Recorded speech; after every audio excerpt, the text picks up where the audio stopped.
I know you've had that feeling of being connected to something greater than yourself. You know, the feeling of knowing that something more is at work than just what you see with your physical eyes. It's more than just paying the bills, and it's definitely more than just making it through the day. But what is it? What exactly is this force? This life force that runs through your veins and continues on after your body is gone. In this tape, Building a Bridge to the Other Side, the most important thing to realize is that there is another side. I'm not here to prove it to you. That you're going to do by yourself, but not by my words, by your experience. During this tape, you will have the experience of connecting with the other side. You heard me. You will connect with a loved one who has crossed over. In fact, you've already done it. We all have at one time or another. The thing is that many of us were not aware when it took place. It's like, have you ever done something and not realized you did it? And then moments later, you do it again? Like you raise your voice right after your spouse told you not to. You agreed this time would be the last, and then 5 seconds later, you're yelling again. And what do you say? I'm sorry, I wasn't aware. I wasn't aware. That's what I mean when I say we've all had a connection with the other side. We may just not have been aware of it at the time. So what do you do to become aware? You become aware. Let me repeat that. The moment you become aware, you are aware. So now that you're all aware and thoroughly confused that you're aware, I'll move on to a bit about how this all began for me. A couple of years ago, a friend of mine killed himself. And about a year ago, I sat down to start writing, and basically the words that came out were, what were you thinking right before you killed yourself? And I ended up writing a close to 300-page book in 11 days, typing 135 words a minute. What came through is 17 people who had killed themselves. And everything checked out to be true. Then, a few months later, in May of 2000, I think it was, I went to a large book signing. James von Prague, the renowned medium and author, was speaking. During the question and answer section, I remember asking him why my hands sweat, especially before I wrote. He said something about spirits using my hands to bring through their messages. And then he told me I was a medium. Well, that was after he told me I used to be a dress builder in my last life. I swear to you, that's how he put it, a dress builder. And then he told me I'd been a medium for many lifetimes. And the one thing I needed to do was to get out of my own way and to reach more people. I was already highly developed in terms of my skills. I just needed to get out there. So I went home and made a flyer and put it in all the health food stores. And people called. And suddenly I was a medium. A few times I remember a name coming through, like clear as a bell, but I didn't say it. And then the person sitting across from me would tell me their father's name, and I was thinking like, oh shit, that's the name I was thinking of. My husband finally told me to just give out what I got, and not to pay attention to the ego part of me that wanted to be right. Channeling is not about being right. It's not about proving to people what you can do. It's about receiving a message and passing it on to the person who needs it most. Sometimes that person is you. I wanted to test if spirits were actually the ones coming through and to wipe out any chance that I was mind reading or picking up cues from the people who sat before me. So I joined a live answer community where people could call me for a phone channeling session. I was amazed. I was completely astonished at the accuracy and level of detail the spirits came through with. Many times, even before the caller would call, I'd be picking up the energy of the spirits around me. I'd be hearing their voices, noticing their personalities. One woman's mom came through, and unbeknownst to me, the lady was a cleaning freak. So before the session, I found myself cleaning. No, not just tidying up, but a full-on house cleaning job that lasted 2 hours. Then her mother came through and commented on the less-than-perfect job she thought I'd done. Yeah, that's Mom, the woman told me. When I receive full names and dates and private details about people's lives, I am just as astonished and in awe as they are. You see, I'm just the channel, the phone line connecting you to the people on the other side. But you see, the great thing you're about to find out is that you don't need a phone line. That's right, you don't need me. It's like direct dialing. You can call up your loved ones whenever you want. And they can call you too. In fact, they often do. But you know what it's like? It's like if you have the stereo on real loud, are you going to hear the phone ring? Probably not. So in order to connect with those on the other side, we need to turn down the volume of that little voice inside your head. Yes, the little voice that just said, what little voice? That's the voice I'm speaking of. You need to quiet it, do some deep breathing, and imagine the canvas of your mind being wiped clean, and then allow the voices of the spirit world to enter. Later, I'll go into details of exactly how you can tune out the distractions of the outside world and of those inside your mind. But first, a few ground rules. Acknowledgement. It's important to acknowledge the people who are coming through. But what's the first thing I found that most people do? They deny. Deny that who is coming through is really who is coming through. They deny that they're really making the connection. It's like if an old friend calls you, but you haven't spoken to them for years, you don't immediately recognize their voice. They say, yeah, it's Joey from the Bronx. And you're like, no way, Joey from the Bronx doesn't have my phone number. What does he do to have to prove to you that it's him? That's how the spirits feel. And they give you information and more information, but still you don't believe. Until finally, how would you feel if you keep trying to prove to someone something and they don't believe it? What would you do? You'd probably walk away. Why many people come to see me is because if a person whom they've never met before, me, can tell them details about people I've never met before, their loved ones on the other side, then it must be true. I do think that being able to experience a session with a really good medium is invaluable, but it does not take the place of learning how to connect on your own. There is value in knowing that those with whom you desire to connect are within your reach. A few weeks ago, this woman comes into my office and she doesn't say a word.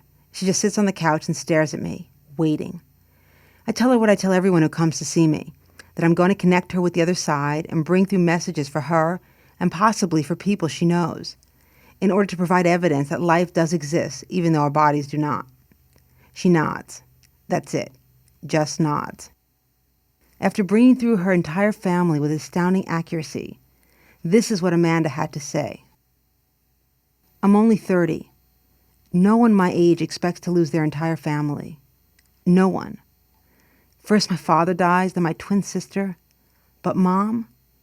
No way was I prepared for losing my mom. I didn't get to see her before she died. 5 minutes. I was 5 minutes too late. She told me to get there at noon. She must have said it like 10 times, get there at noon. But I'm still haunted. I'm haunted by the fact that we hadn't spoken to each other for over 6 months. You see, she was a heavy smoker, and I had been annoyed that she wouldn't give it up. After a fight, usually she'd call after a few days, but this time we were both too stubborn to give in. Her phone call telling me she had cancer came out of the blue. I agreed to come visit her within the next few days.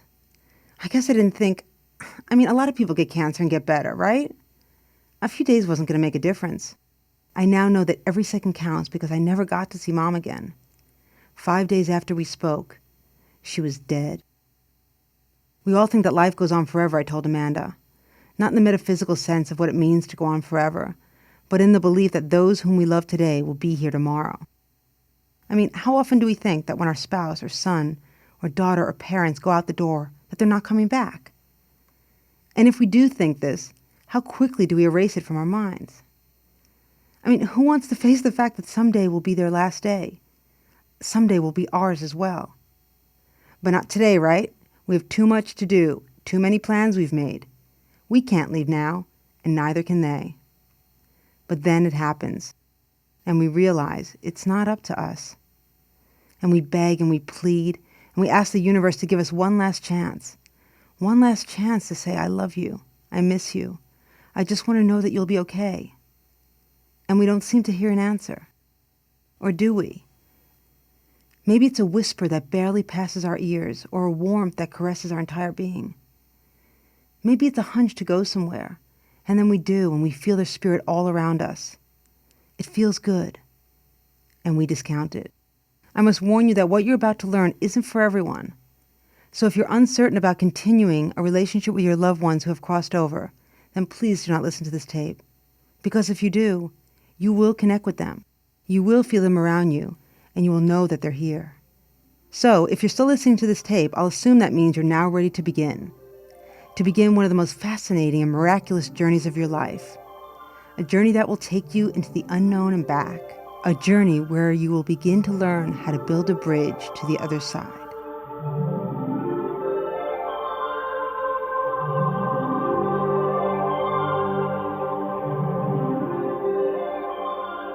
When someone you love crosses over, whether or not you were prepared for their crossing, you are left with wanting one more moment. Most of us have one last thing to say, one last thing we desire to hear. But why just one?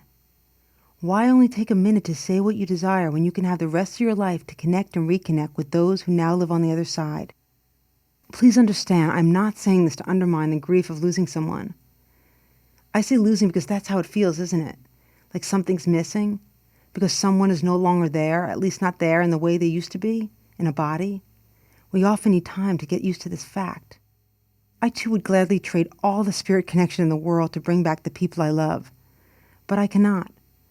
I cannot bring them back in the way I once knew them. I cannot make them return to their former home. And it doesn't matter how angry or gypped I feel about this fact, I cannot change it. So what can I do? What can I do to keep that connection alive? Well, the first thing I need to do is to trust. And you need to trust what you see, what you hear, what you feel, and what you experience. When I first began doing mediumship for others, this was one of the hardest areas for me to master. I thought I was making up what I saw, heard, and felt. I would see this picture in my head of a female. I'd see what she's wearing, what her personality was like. But I'm also a writer, and that's the kind of stuff writers do, right? We make things up. But then I started noticing that the names that were coming through were relatives of the person I was reading, and the descriptions matched those who had crossed over. But just as much as I wanted to be right, I didn't want to be wrong. I realized that this is not about being right or wrong. It's about giving and receiving. Giving out exactly what I receive in the moment I receive it, then allowing the person in front of me, or on the phone or the internet, to validate the messages that come through. How do you really know that what you're doing is connecting with those on the other side? And how do you know that when you send them a loving thought, it reaches them? How do you know if they hear it? Well, have you ever been thinking about someone, and then they call, and you say, "I was just thinking of you," right? Isn't that what you say? Well, you thought of them, which also means that you sent them a thought. And they heard your thought and responded by calling you. It's as simple as that. The very act of sending a message through the tunnel of your mind is the act of connecting with the other side. The only difference between what I as a medium do and what you are about to learn how to do is that I connect with energies of people who've crossed over, most of whom I have never met. You will be connecting with your loved ones as opposed to the loved ones of people you know. But don't be surprised if someone does come through with a message for your neighbor or your boss. This has been known to happen while doing the building a bridge exercise on the other side of this tape.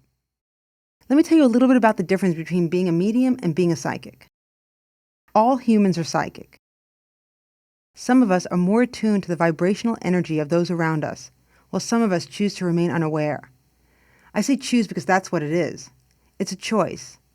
A choice to tune out many of the signals, signs, and messages being sent to us every day. It's like, you ever talking to somebody in a noisy restaurant? You listen to that person in front of you and automatically tune out the conversations of others around you. Another difference between a psychic and a medium is that psychics do not make contact with those who have crossed over, but mediums do. Instead, psychics make a telepathic link with people or objects that exist in this world. Mediums link telepathically with people in this world and with those in the next. As a rule, when I'm doing a reading, a true spirit message will always contain some information that the person I'm speaking with is not currently aware of. Like maybe if their great Uncle Pete comes through and they swear to you they don't have a great Uncle Pete. So you tell them to just check it out with a family member and get back to you. So they go home and ask their mother who great Uncle Pete is, and they find out they did have one, but he died before you were born. You see, there hasn't been a time when they did check out the information that was given and it did not come back true. The spirits always know who they're talking to, always know who you are, and what messages they want to relay to you or someone else. I've often had spirits lead clients to find lost objects, to find money hidden in the baseboard of their house, or pets who had run away. Every day we have psychic experiences. It's knowing who's on the other end of the phone line before it rings. It's the dreams we have that come true, or that gut instinct to go somewhere or do something. It's often a soft whisper as simple as walk to the left. And we do, and we meet the person we end up marrying. Most of us have had a flash of something just before it happens. Or we say something at exactly the same time as someone else. I call these psychic cues. Cues for us to sit up and pay attention, if even for a moment, and reflect back to ourselves how much we really do know. The most important thing when you're building a bridge to the other side is that you keep an open mind.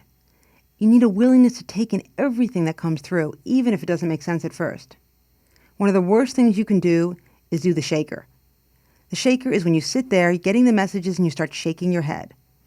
It's like if you've ever been excited about presenting an idea to someone and you go to them filled with thrill, and you're not 2 minutes into the conversation before they start shaking their heads, like they know everything you're about to say and they don't want to hear it.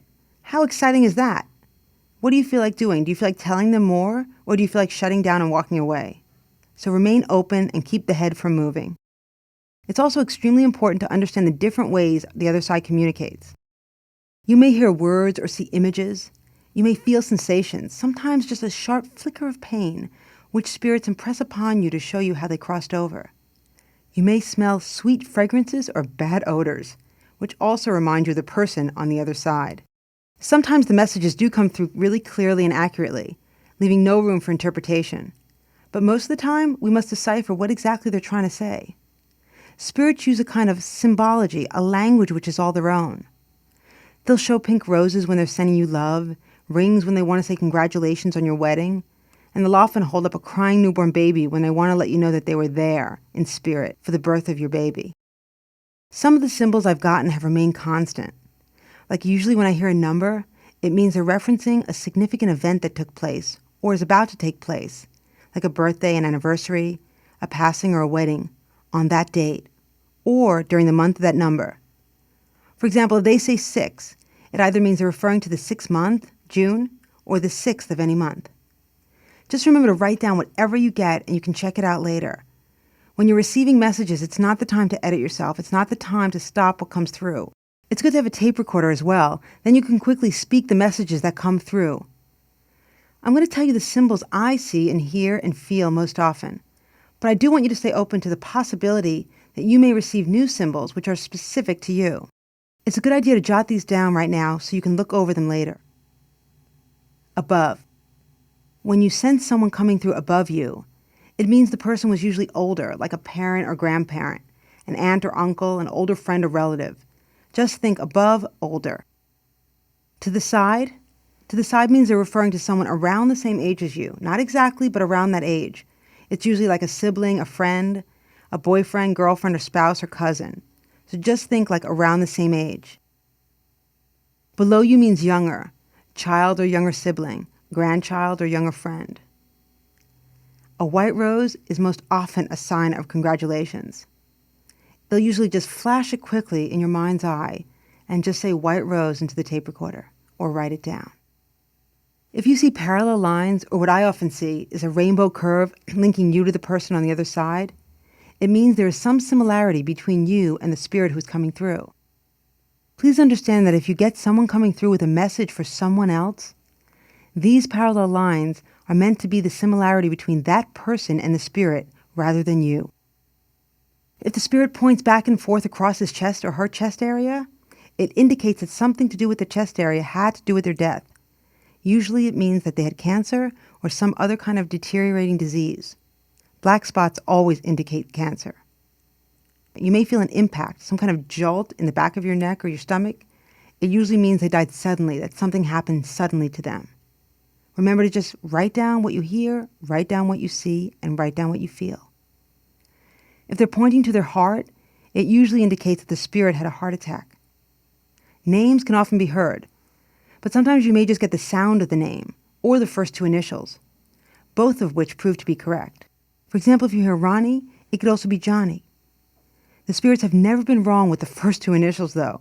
They'll give me a J and a JA, and the name is always like a Jackie. It could never be a Joe. They're never wrong, so just trust what you get. Now I'm going to talk about the 5 C's, the 5 big ways in which we receive messages. The first is clairvoyance, which means literally clear seeing. It's the pictures you get in your mind, often just like a flash that comes and goes in a matter of seconds. Some mediums see things outside of themselves, outside of their mind's eye. You may see them inside your head or outside. Both are accurate. So don't be so quick to discount an image just because you see it in your head. A table still exists even when you're looking at it with your eyes closed. It's also like if I told you to keep your eyes open and picture a rose in front of you, it's your mind that is formulating the remembered image, even though the actual rose is not there. You're seeing it as if it were. Trust what you see. Clairvoyance allows spirits to show you objects, to show you scenes or symbols, which can be literal or symbolic. For example, if a spirit shows me a Ford automobile, they may want me to mention that exact car, or just a car in general. Or they may want me to say the name Ford, which can be the last name of the person coming through. Clairvoyance is also how spirits show you what they look like in the physical body. When I do a reading, the spirit either shows me themselves or someone who looks like them. But sometimes they show me Archie Bunker because Archie Bunker was a big deal in their life, and the person I'm reading will instantly recognize this. Connecting takes practice and patience, so please be easy on yourself. Treat yourself and your progress with the utmost respect and love because that is what you desire and deserve. Clairaudience, which literally means clear hearing. This is your ability to hear sounds and voices coming from the spirit world. Now, I know I may be treading on shaky ground for some of you who are taught that people who hear voices in their head are crazy. Well, let me tell you this. The moment you stop hearing voices that tell you when to remember to sleep, to eat, or even that you need to go to the bathroom, when you stop hearing these, you're headed for big trouble. Anorexics do that. They ignore the voices inside that tell them to eat, or they change the voices to ones that tell them not to eat. But no matter what your voices currently tell you, if they don't make you feel good about yourself, then change them. That's right. I'm going to go off on a little excursion here for a moment. Because if you haven't already realized that you can change the voices inside your head, there's no use in going on. Because what those voices will do is demean and diminish everything that happens from this moment on. So I'm going to lead you on a little exercise. What you're going to do is like changing a tape or putting in a new CD. You've done that, right? You've changed music that you didn't like. That's what we're going to do. We're going to change the music inside your mind. But what's this got to do with building a bridge to the other side? Everything. Because if you don't know that you're the master of your mind, how are you going to know when your mind is working masterfully? You heard me. How are you going to congratulate yourself for a job well done if the automatic tape you're playing is negative and self-defeating? It's probably not even your own tape, originated and written by you. You're using stolen material from someone else's mouth. Things that your father or mother or spouse or teacher said to you years ago. You're still playing their tapes without their permission. So please, do yourself a favor and throw them out. That's right.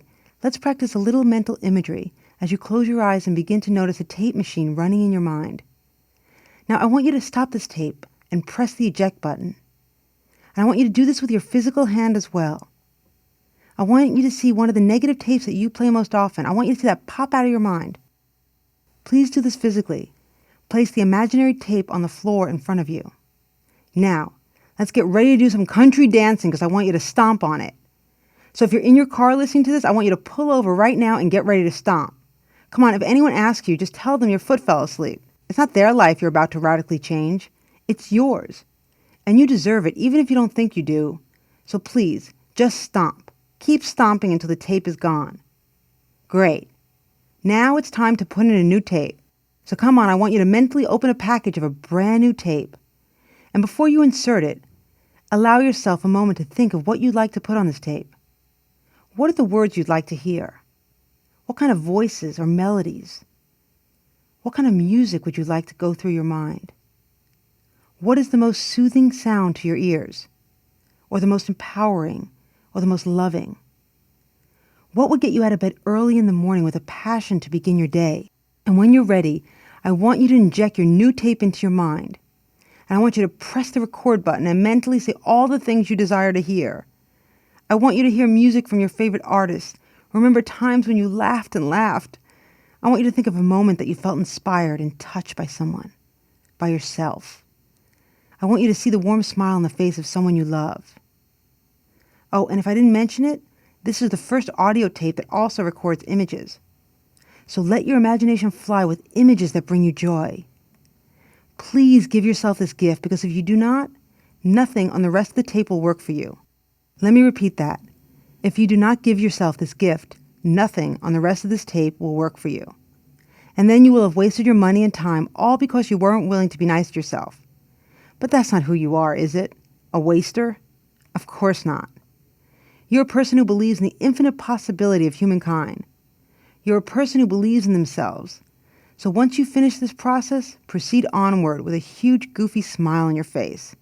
Come on, I can see you. Remember, I'm psychic. Now onward with your journey. Clairaudience, which means clear hearing. But how do you differentiate between your voice and those coming from the spirit world? Well, first you make an agreement. You make a pact with the spirit world that when you open yourself up to receive, You will hear their voices coming from a different place, inside or outside of your head. Your experience will show you what words alone cannot. Not always do the voices sound different than your own.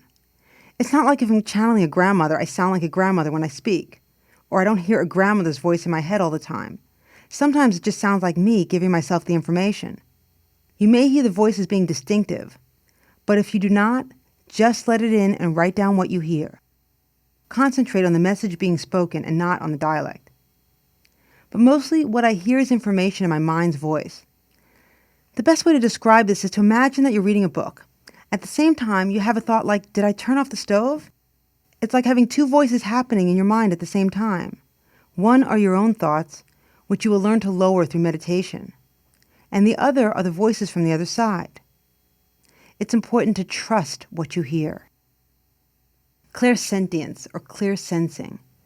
This is the ability to feel what the spirit is feeling either right now or when they crossed over. Clairsentience is the hardest to describe because it's just this feeling that you get. It's a sensing, and the message can take many forms. Clairsentience is how the spirits convey emotions. When I'm able to communicate health problems, it's often because I'm feeling sympathetic pain. This is where I literally feel what parts of their physical bodies were the focus of whatever problems they had.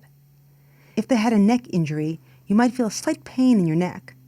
Or if they choked, you might feel a tightness in your throat. But please understand, and this is important, so listen carefully. Understand that you are in control at all times, and you could stop the sensations from coming through at any moment. Spirits cannot, and I repeat, cannot take over your body without your permission, nor can they come and hang around like an unwelcome guest if you ask them to leave. If you've heard of people being unduly influenced by negative spirits, you'll always find that those people had lowered immune systems from drug or drinking use. Never once did they ask the spirits to leave. You are in charge. Always, always, always in charge. Clear aliens or clear smelling, and clear ambiance or clear tasting are the final two C's. With clear smelling, you may notice the scent of a perfume or cologne the person used to wear. You may smell a cigar if they smoked, or some other scent closely associated with the person on the other side. With clear tasting, you may taste a specific food the person liked, or sometimes you may get the taste of alcohol if they were a heavy drinker, or some other substance. Usually you just taste it for a quick moment. Spirits will always give you messages that you will understand, even if not at first. But I'm definitely not one to just believe without some sort of evidence. No matter how small the evidence is, I must get it from the other side. The biggest thing with reading yourself or connecting to the other side by yourself is the ability to validate what's coming through. It's like if they give you information that you already know, it's easy to just discount it. So you can ask the spirit to tell you something that you don't currently know, but it must be something that you can check out and find out the answer to. Then take down the information and check it out. Remember to write down exactly and specifically what they give you, and don't interpret what it means until after you've checked everything out. This is extremely important because if they show you like a car accident, that doesn't mean you'll get in one. All they could be saying is that you need to check out your brakes. So if you're not sure what the symbols mean, ask the spirits to give you more. They will. Ask and listen for the answers that come. They'll often lead you in a game of like connecting the dots, telling you or showing you information that's linked to the questions you want answered. Ultimately, the spirit's chief goal is to convey enough specific, irrefutable information to show you that this is real, that they are here with you. They want us to understand that they did not disappear into some black hole of non-existence when they died. They just moved into another form, a form that we will someday move into as well. Some other ways you can be more in tune with the signs and signals that spirits bring is to open your eyes to the messages being given to you daily. Be aware of cold spots in the house. It's like suddenly walking into an area and it's freezing cold, but the rest of the house is warm. That's a sign that the spirit is around. Or notice lights flickering on and off, or light bulbs blowing out one after the other. Spirits often like computers, and the clocks, and the telephone. Some of them are pranksters who love to call you and just stay on the line without saying a word. Be aware of the hair standing on the back of your neck, as it's probably doing right now, or the feeling of spider webs around your face. If your animals start growling and nothing's there, or if they're just plain acting funny, that's usually a sign that a spirit is in the house. Animals are often the first to sense a spirit presence. Sometimes people ask me, why isn't the information more profound? I mean, don't spirits have anything more to talk about than their favorite piece of jewelry? Or saying happy birthday to Aunt Barbara? My answer is that this stuff is important. All communication that validates their existence is profound. I believe that whether we receive one word of validation from someone who's crossed over, or enough volumes to fill up a library, we must always remember to acknowledge the enormous energy spirits are expending in order to come through to us. They are coming through to you because they love you, because they know the ultimate message in life is that life does go on. It's important for us to remember that we are all spiritual beings, and as such, we cannot die. To remember that energy cannot be destroyed. It can only change form. And as such, so do we.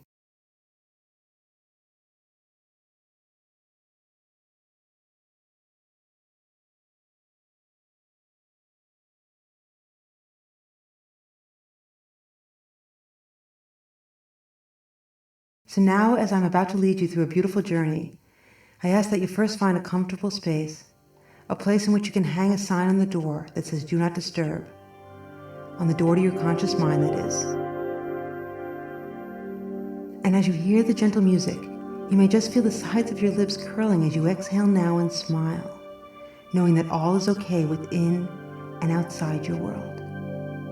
And as you breathe in deeply, imagine in your mind's eye plus signs going into your lungs, filling you up from the bottom of your belly to the top of your head. And then exhale, allowing a dull grayish mist to go out, filled with negative signs. And as you do this, you may want to close your eyes now and allow a feeling of comfort to relax your body as you inhale once again the white light infused with positive plus signs, and exhale the negative dull gray mist. And suddenly you notice yourself floating on a cloud, just drifting along merrily, merrily, merrily in the sky. And you're enjoying the breeze, and you're enjoying looking down at the earth, and you feel safe and comfortable where you are. And then you turn a corner, and you notice an incredible rainbow. And you look at the colors of the rainbow, and you see them forming beneath you.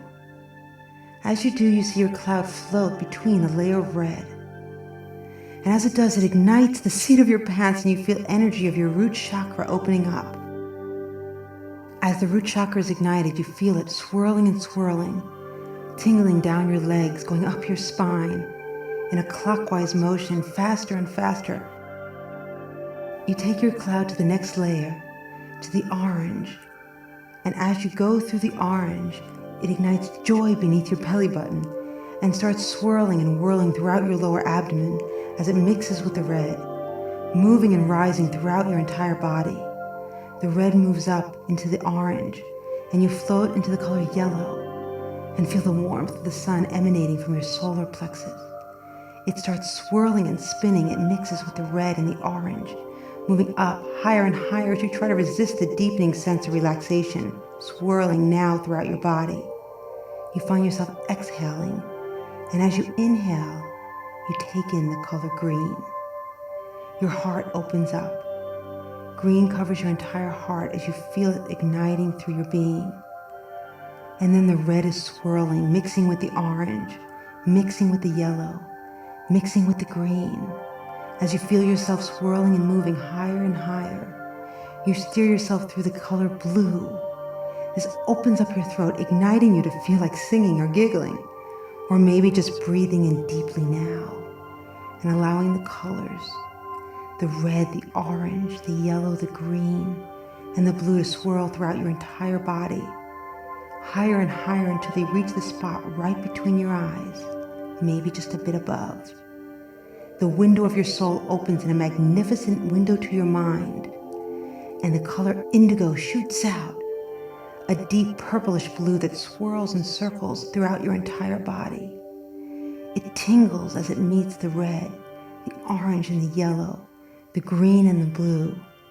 It goes through your shoulders and your face, leading up to the crown of your head. Then you open a gate above your head, right at the crown. And inside goes lavender, an incredible lavender that shoots in from the sky above. It mixes with the red and the orange, the yellow and green, the blue and indigo, swirling down your entire body and back up again, flowing like a waterfall out the top of your head and swirling to spin a white light of protection around your entire body. And as it does this, you ask the universe to protect you. You ask that only good beings come to you. You ask that your energy is preserved now. Take a moment and ask.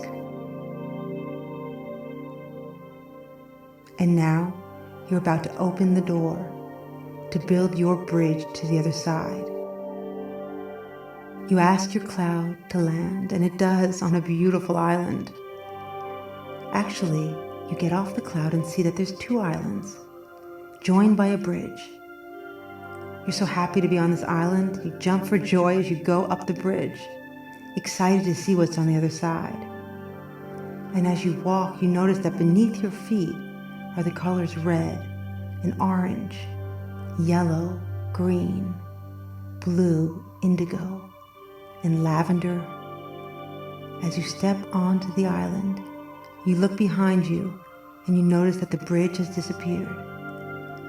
In its place, in front of you, is a staircase, an incredible winding staircase that you quickly run up, giggling and excited like you're going to go get a present for Christmas. You go up the stairs, swirling and whirling, and when you get to the top, you notice a door. But the door is locked. You bang on the door. "Let me in," you say. The door does not open. And you look around, and you see beside you is a box. It's a heavy steel box, and there's a note attached, and the note has your name on it. You quickly open the note and you read it. It tells you that you have to discard all your negative thoughts, all your fears, all your beliefs about what you can and cannot do, all your expectations about what will occur once you go inside this door. The note says that you must discard them, you must dump them in the steel box in order to get the key that allows you entrance into the special room. So you think, what is it I'm negative about? What is it I'm fearful about? And you dump the thoughts. What if no one comes through? What if I don't see something that's true? What if I see something and I'm only making it up? What if this exercise doesn't work? What if I'm the only one it doesn't work for? What if nothing is there? What if I get through the door and I'm left empty? You just dump one thought after the other into the box. And as you dump your last thought, you ask yourself, is there anything more? And then you allow yourself to dump some more. Just as you're done, the box closes shut. A steel box just closes, almost getting your fingers caught. But then what appears before you is a key. And you open the door to the room. And as quickly as you open the door, the key disappears. You step inside and the door shuts behind you. To your right, you see a display. It looks like a computer monitor. And it has all these switches and gadgets. You look at the switch. There are 3 places the switch can be. It says off, it says standby, and it says on. You decide to turn it on. And when you do, the screen lights up and you see a blinking cursor. This is the computer screen which you will see the words, which you will see the images that people from the other side are giving you.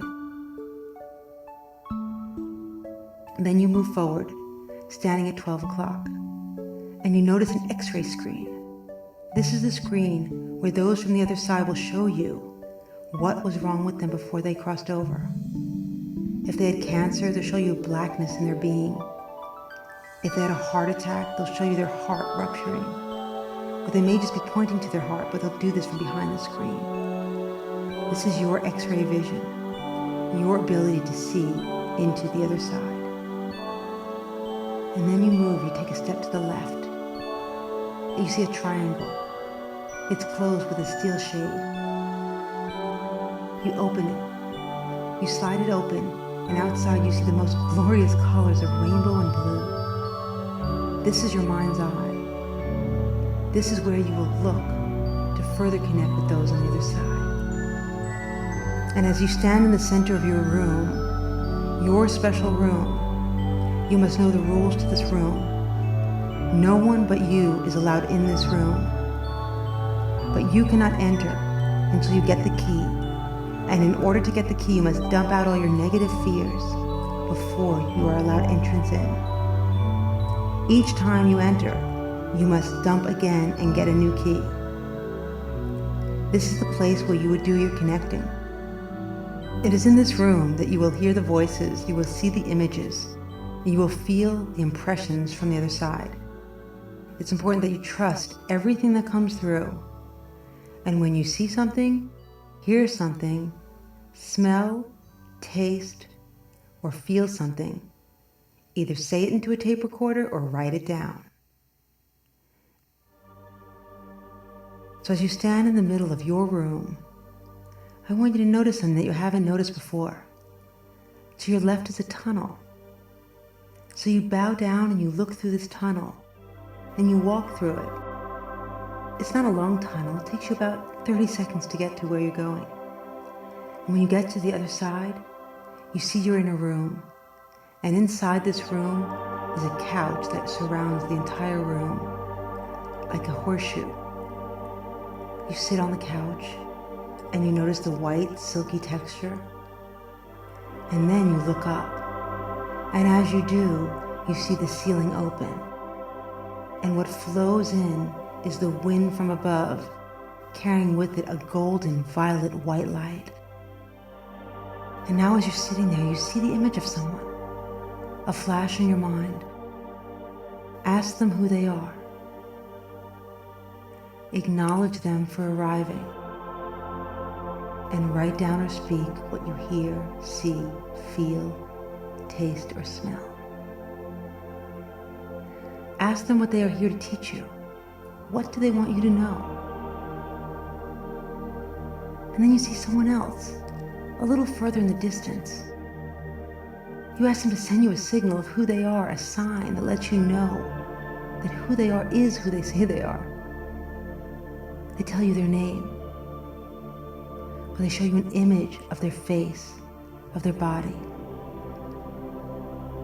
Then they show you, they allow you to feel what they felt when they passed, just for a moment to let you know it's them. Notice everything going on and write it down or speak it now. As you mentally converse with the other side, ask them questions about how they're doing. Ask them to send you a sign or a signal that once you leave your room and you close these doors, it's a sign that you will know is them coming through. Maybe it's a flicker of the light. Maybe it's something that they'll do with the phone ringing. Ask them and then listen. Do not tell them what you want them to do. You ask and listen to what they say they will do. And then you trust. And then you notice some more spirits and you ask their names. Sometimes you don't even need to ask, just the vision or the image of someone will flash before you. Everything is whizzing by quickly, and you're taking it all in, gathering it all, trusting that everything you notice, everything you see and feel and hear and taste, everything you smell will be checked out later. Now is your time to just gather. And you notice everything about these people. And you enjoy your time being there. During this time, you can stop the tape to allow yourself an adequate amount of time to experience the connection. It's a good idea to have some soothing music in the background. Music that'll take you even further up than you've gone before. And then when you're ready, you can turn on the tape again. And let them know if there's anything that they need to tell you. Are there any words, any things, any messages they want you to pass on? And then say to them whatever you desire to say, knowing that this is but one connection, and you can call on them anytime you choose.